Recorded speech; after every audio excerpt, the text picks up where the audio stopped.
damo na kahinaway o damo na si katawan no about sa kong work kay college graduate daw.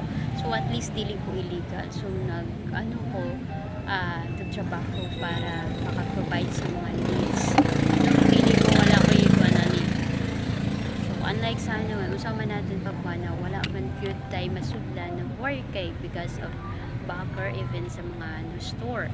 So love ko na ako ng business. So dili ko ni kahiya kay mo ni akong gusto ganahan ko mag business.